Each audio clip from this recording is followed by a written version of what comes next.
This week on Oasis by the Sea, Pastor Keith teaches Believing Without Seeing from the book of John, chapter 4, verses 43 to 54. We are going through the Gospel of John. If you haven't been with us, I am just going in order.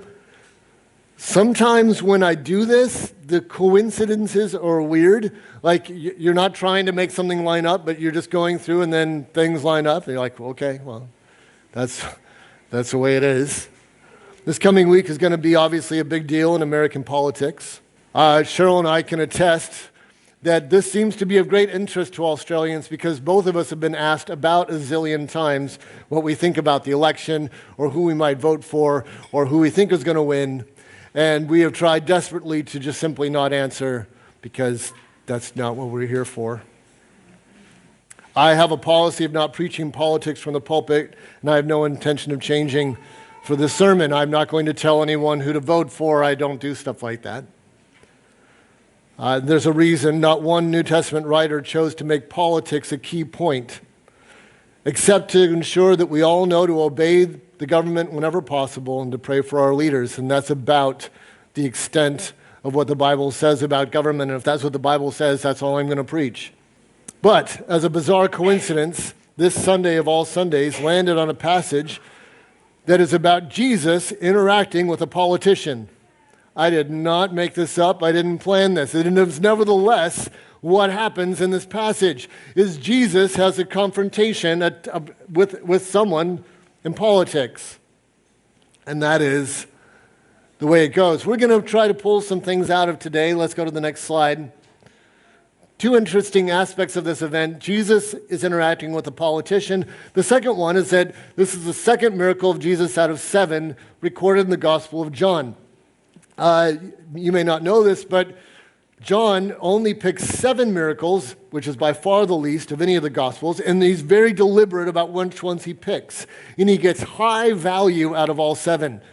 Each one illustrates a different aspect of Christ's power, and each one illustrates a different relationship Jesus had with a different kind of person. And so he gets a lot of value out of these 7, and paying attention to them because there's so few is important. So every time as we go through the Gospel of John, we get to a miracle, we're going to stop and notice that because John was very particular about which 7 miracles he included. It's worth noting.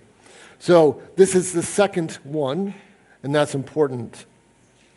And all of this is going to come together to illustrate an important aspect of Christian life that you should have seen in the title, which is believing without seeing. Believing without seeing. Before we go too far, this is one of those Bible events where it really, really pays to do some homework. The events described here take on a whole new meaning when we know where the places are and who the people are. And so I'm going to put some extra effort in helping us understand those things because I think it will really change the way we read this. We have a good idea of these facts. So that's going to be in there. But let's go ahead and start with verse 43. And after the 2 days, he went forth from there into Galilee. Last week we were in Samaria. Samaria is north of Judea where the government of Israel or Judah is. And then north of Samaria is a region where a lot of Jewish people live called Galilee. He's going north out of Samaria up into Galilee. Let's look at a map that I have here. So the red dots are going to feature prominently today. He's coming from the bottom of the map up. And Nazareth is not far from the border, and they're going to go there first. And then some other things are going to happen. Those other names are going to show up. But I just want you to know we're coming up after 2 days spent teaching in Samaria, and he's coming up north towards Nazareth. That's where we are physically. Let's move on to verse 44. For Jesus himself testified that a prophet has no honor in his own country. This one verse summarizes entire sections from Matthew, Mark, and Luke. that have big discussions about Jesus going home to his own people and it being a big mess. Some of them have a few verses. Some of them have quite a bit of information. This is by far the shortest explanation of that time, which is he had no honor in his own country. That's it. That is all he has to say about Nazareth. That verse has nothing to do with the rest of what we talk about because that's it. That's it. That's his time in Nazareth. He's going to leave now, and he's going to keep going up north. So as we go back to our map, he went to Nazareth. We hear that he had no honor in his own country. That's it. Now we're going to move north. By the time we get to verse 45, we aren't in Nazareth anymore. So let's look at verse 45. So when he came to Galilee, the Galileans received him, having seen all the things that he did in Jerusalem at the feast, for they themselves also went to the feast. So let's go back to our map again. All right, so above Nazareth is a word that is not in the Bible. It's Shephoris, right there. Now, the reason I put this on the map is that is the throne of King Herod. That's where he lives. King Herod, who's king of all the regions, lives in Shephoris. So you can't go from Nazareth to Cana, where he's going to go next, without going through Shephoris. That's where you go through. And it's going to be important that this region is heavily influenced by King Herod and his family. It's the center of royal Jewish power. Before there was a Herod, there was a man named Antipater. He was an Edomite. Edomite are the people who descended from Esau. If you know the story of Jacob and Esau, Esau's family became the Edomites. And Antipater became a Jew as an Edomite, which is allowable. And he was circumcised and went through all this stuff, and he became Jewish. And that was the dad of Herod the Great. So Herod was Jewish by religion, not by ancestry. And he's king. But he's not in the line of Judah. He's not a descendant of David. He holds none of the characteristics that biblically in the Old Testament they would have said, these are the things you need to be a king. None of that exists. He's been appointed by the Romans as king of the Jews. Importantly, he rebuilt the temple that Jesus goes to that figures prominently in the New Testament. And that's another thing that you just might want to have in your head whenever you read about the temple in the Bible. It is not some ancient structure that has been around for centuries. It is a brand new building. It's brand new. It was just made within one generation. It is grand. It is modern by those standards. It has Roman influence because of the kind of architecture. It looks like what it looks, but it is relatively new. And Herod built it. Also importantly, King Herod in Matthew chapter 2, we learn, tries to kill Jesus specifically. Everyone hear about the wise men. If you know that part of the Christmas story, wise men, what you may not know about the wise men is a very, very important part of that story is that those wise men come, meet with King Herod. King Herod finds out that there's supposed to be a new king of the Jews, and he kills hundreds, perhaps even thousands of baby boys in the hopes of killing Jesus. That's this family. The person who's king today is the son of that guy. So, King Herod represents a certain kind of Jewishness. It is a superficial religiousness and a lot of care and concern for wealth and power. And because of that, they represent one of the three pillars of Judean politics. And I know I'm really getting in the weeds here, but this is important. So in Jewish politics, there were three main parties. We talk a lot about the Pharisees. They hated the Romans. They were really, really godly and loved the law, and they were popular, and they had control of something called the Sanhedrin, which was the Jewish self-law system. And then we had the Sadducees, and the Sadducees had Roman backing, and they were appointed to the temple by the Romans, and they had power in the temple. So the Sadducees had power in the temple, the Pharisees had power with the Sanhedrin, which was their Jewish law system, and the Herodians had the power of the royal family, money. Lots and lots and lots and lots of money. Herod built this massive temple out of his own funds. This is enormous quantities of money. And the Herodians made up the third pillar of the party system. So with all that in mind, we're now going to move to verse 46. He came therefore to Cana of Galilee, where he had made the water wine. And there was a certain royal official whose son was sick at Capernaum. Okay, all kinds of important stuff is happening here. First, maybe this is just trivia that matters to me, John's first miracle that he records is in Cana. His second miracle that he records is in Cana. I just find that funny that he hasn't even moved towns. He's in the same place. Okay, that's just trivia. They're in Cana. The sick son is in Capernaum. So let's go back to that map again. They're in Cana.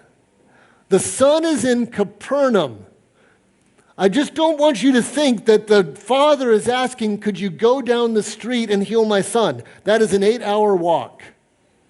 This is not some small distance that we're talking about as far as how far is the dad away from the sick son. It is a substantial distance.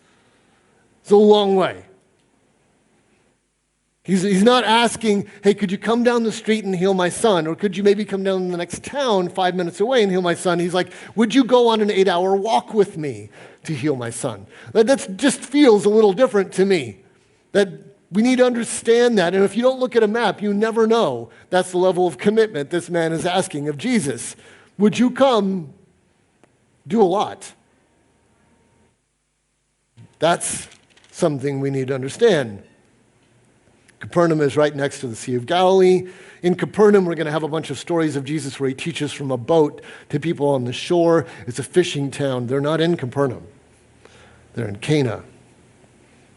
And the third important thing is that the person identified here is a royal official. And I was tempted to go into great detail about why we know a royal official is Herodian and not Roman, but there just isn't time, so you're just going to have to trust me, and if you want a detailed explanation, ask me, but he's not Roman. He's royal, because we don't use the word royal for the Romans. The Romans were imperial or whatever else, but they were Roman. They're always identified as Roman. Royal could only mean from Herod's family. Royal official makes it clear.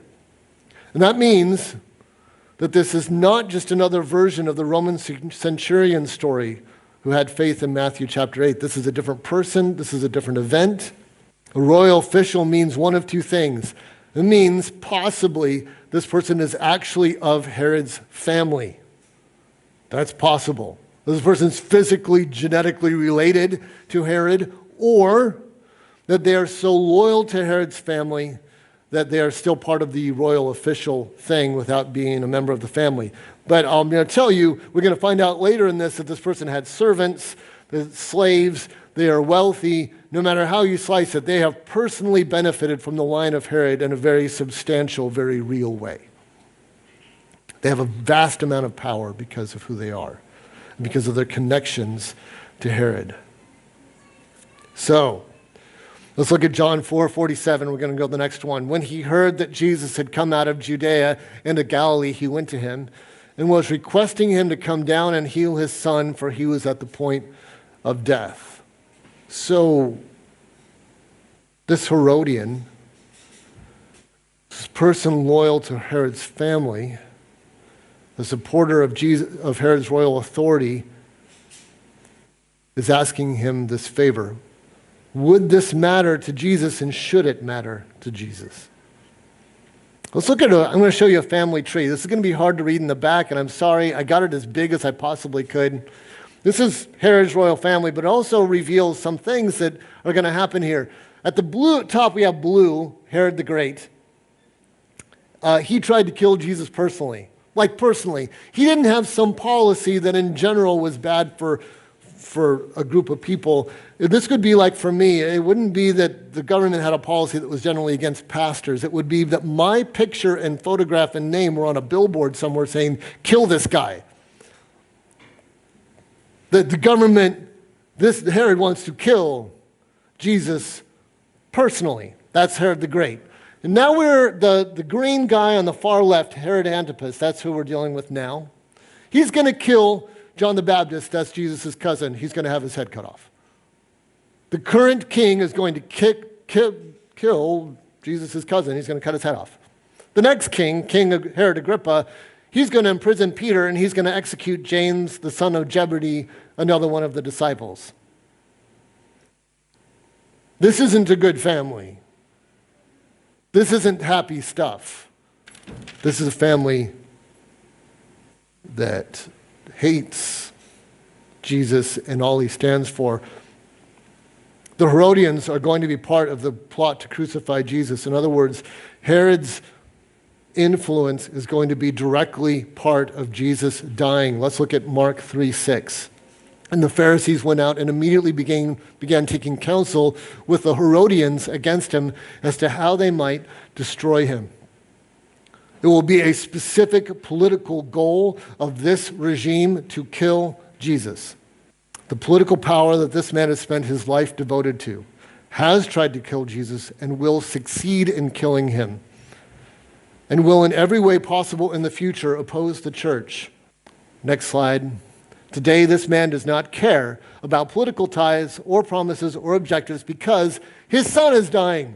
It's funny. We can think all kinds of things are so important, and then something happens like this. There are things that consume us, that we get red in the face over, that we slam doors over, or that we shout over, or that we pout over, or whatever it is, and suddenly something can happen in our life and it all means nothing. It means nothing at all. For this man, this Herodian, it was his son at the point of death. Suddenly, politics do not matter. What his king would think of him being seen publicly with this dangerous rabble-rouser does not matter to him. All kinds of things that this man thought were important don't even exist anymore in his mind. Why? His son is dying, and this man, Jesus, can save him. So this man does not care today. He does not care that his boss will want him dead. He does not care what's happened in the past. He does not care what happens in the future. He doesn't care what his political party thinks. What he cares about is, my son is going to die. So the next question is, does Jesus care? And wouldn't he have every right to care? The man asking this miracle of him has spent his life supporting a regime that tried to kill him and will kill him. That who is asked, that's him. Wouldn't we all forgive Jesus if he said, no, not you, someone else, anyone else, but not you? Wouldn't we forgive that if somebody in our life, we would say, yeah, you have that, not that person, you have every right to hold that against them. Jesus does not. Let's see how Jesus actually reacts. This is how Jesus reacts to this man in John 4. I'm reading 48 to 50. Jesus therefore said to him, unless you people see signs and wonders, you simply will not believe. The royal official said to him, sir, come down before my child dies. Jesus said to him, go your way, your son lives. And the man believed the word that Jesus spoke to him, and he started off. Now that first part of Jesus' response might seem weird at first, the part where it says, if you guys don't see a sign, you simply won't believe. Why does he say that? That isn't so much to the man, it is to the crowd. There are a lot of people watching this. There's a whole lot going on. I'm telling you, the man asking Jesus, he's not asking for a sign to believe. He's asking for his son to be healed. He's not trying to find some reason to believe. But the rest of the crowd, they're like, ooh, is Jesus going to do something cool? A lot of them had come from Judea, and they'd seen a lot of cool stuff, or they'd heard about cool stuff, and now they're here. And the whole reason they've come to see Jesus is, maybe he'll do another cool thing, and we'll get to see it. And then we'll decide whether he's going to be the Messiah or not. But we certainly want to see more cool stuff. This man isn't asking for that. This man isn't asking for some magic trick to convince him that Jesus is the Messiah. He's begging for the life of his child. So, they want to see so that they can believe. Jesus knows what's coming, and it's time to show these people a different kind of faith. He's going to show the crowd the faith of this man. He's going to show the crowd that wants to see so they can believe, a man who's willing to believe so that he can see. Jesus is going to point that out, and he's going to prove it. It's time to show them. And in that proclamation, Jesus simply pronounces the child healed. And there's so much to digest in that. Go your way, your son lives. The first thing it demonstrates is Jesus' power over distance. And I realize that in the Bible, if you're a student of the New Testament, that there are countless examples of this, but in the book of John, in his account, he hasn't really addressed this yet. And so he's going through and he's explaining Jesus, and we're at the second miracle. And John now, for the first time in his account, is demonstrating Jesus didn't need to be anywhere to do what he needed to do. He just did it, and it was done. He said it, and it happened. It's also an incredible display of authority. None of the prophets of the Old Testament ever acted with this level of confidence. Never acted with this ease. No fanfare, no fancy actions, no hours of tearful prayer. God is not moved by the intensity and length of Jesus' petition. Jesus simply states that the child is healed, and it is so. Done. Done. Which tells me that healing power is in the will of Christ, not in our elaborate demonstrations. And once again, Jesus is shown to have immense power to casually do the impossible, just like the water into wine. Only in this case, Jesus is 8 hours away by foot. So the first thing we see is John demonstrating in his gospel the power of Jesus over distance, the immensity of his authority to do what God wills. The second thing is we see the nature of faith, at least the faith that God desires. Will the man believe just because Jesus said so? That's a yes-no question. Will we believe just because God said so? That is also a yes-no question. Our attitude towards what God says. Are we willing to come to a place where we simply say, God said so, therefore I believe it? We're done now. That's it. God said so, so I believe it. What this man is asking for is impossible. It flies in the face of natural order. Nobody gets over a terminal illness just because somebody in another town says it so. Yet, that's exactly what Jesus asked this man to do. And he does. That is a wonderful illustration of what faith is supposed to be. Faith is supposed to be that we depend fully and believe what God says when we don't yet have any evidence. That's faith. And here's our next slide. It demonstrates that Jesus does not care who this man is. I have a slide, John 20:29. Because you have seen me, have you believed? Blessed are those who did not see and believed. And now we're moved on, like I said, to that third point, that Jesus doesn't care who this man is. You know what's missing from this conversation? How about something like, how dare you? How dare you, a person who has dedicated their life to serving the family that killed hundreds and maybe even thousands of children in the hope of ending my life, how dare to you, of all people, come to me hoping to save the life of your own son? That'd be a fair question. It'd be a fair question. I mean, how could this be any more personal? Though the regime you followed tried to kill me, yet I will heal your son. Because regardless of anything you've done before, today you believe in me. Jesus' first miracle was for his mother, the closest person to him, somebody who had known who he really was before he was even born. Jesus' second miracle recorded in the book of John is for a person who serves Herod, the family who had tried desperately to kill him when he was a baby. They couldn't be more disparately different. The recipients of these miracles are from different planets. When Jesus says, love your enemies and bless those who curse you, he isn't asking you to do something he doesn't understand. Jesus gets it. He's done it. He continues to do it. His grace is amazing.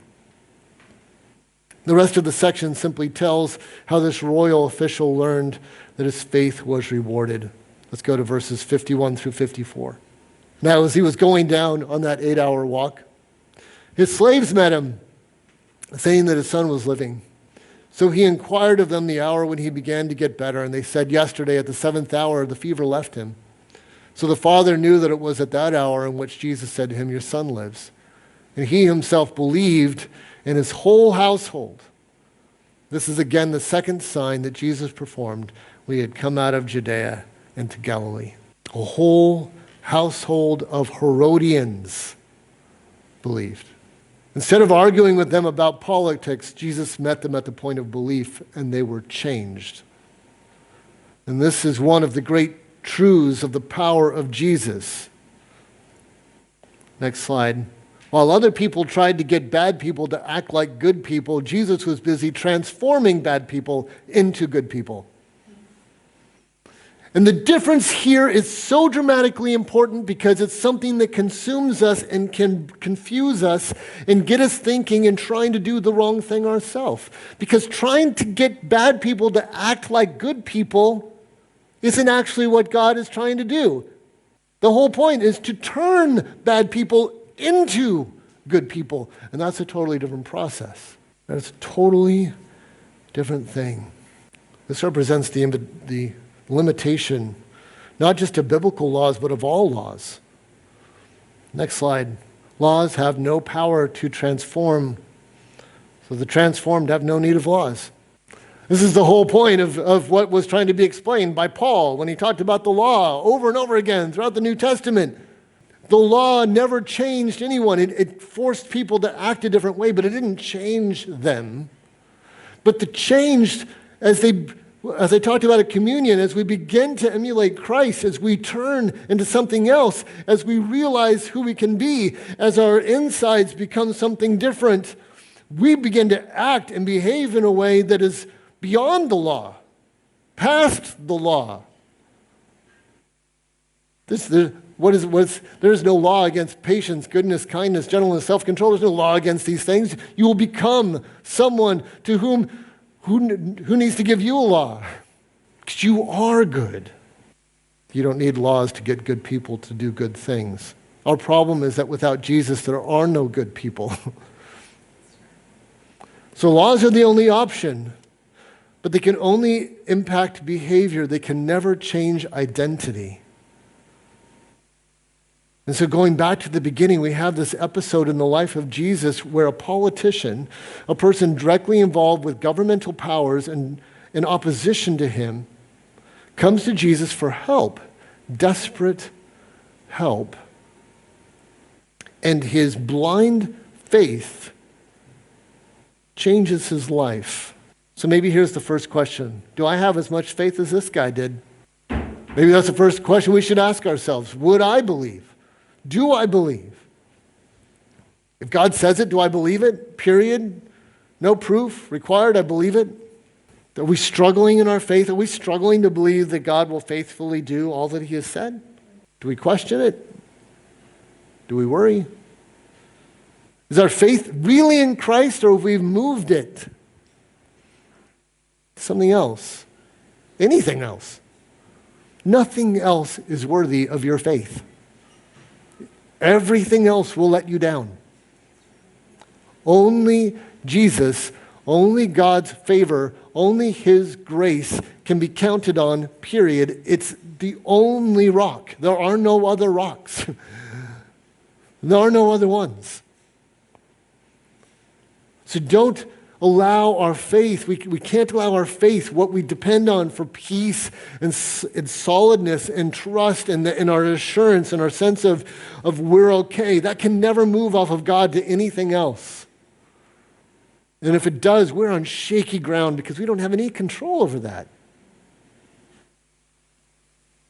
We need faith like this guy that transcends his work, his loyalties previous, his money, his nice house, his servants. Suddenly, none of that could do what needed to be done. He needed Jesus. Here's the second question I have, and this one my wife told me is dangerous, but I'm going to do it anyway. Do I care more that someone would believe in Jesus than I do about how they would vote in the next election? Where is our heart? What did Jesus care about? What do we care about? If truth was told, we just want everyone to act like good people. Have we quit caring as much that they actually are transformed into good people if they would just start acting the way we want them to? Because that's the difference between our energy going into politics rather than our energy going into evangelism and discipleship. Politics can only impact what people do. It can never transform who they are. So where should our passion be? Where was the passion of Jesus, of Peter, of Paul, of Philip, of John? What did they spend their life on? What did they live for and die for? Jesus wasn't distracted even for a single second by the political identity of this royal official. And maybe there's a lesson in that for us. There's no record of him even talking about any of that, is there? There's just the faith. There's just the relationship. There's just the hope going to Jesus. And the family, the whole family believing. That's what's happening here. I'm not telling you not to vote. I think everyone should vote. I think we're blessed with representational government. I think it's an amazing thing. I'm proud to be an American, despite the fact I'm living in Australia.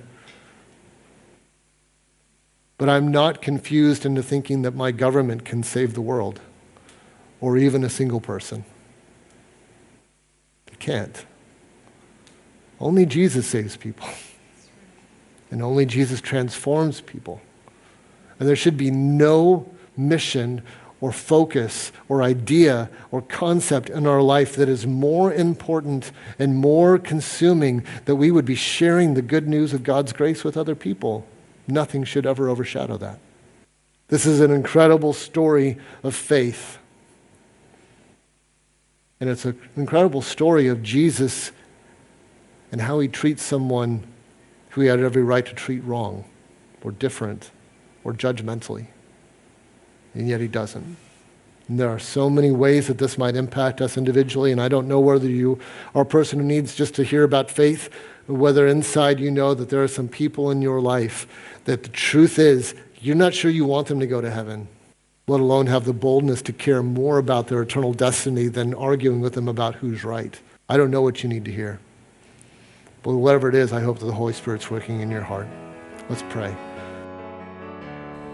You've been listening to Oasis by the Sea. Thank you so much for joining us today. May God richly bless you until we see you next week at the Oasis.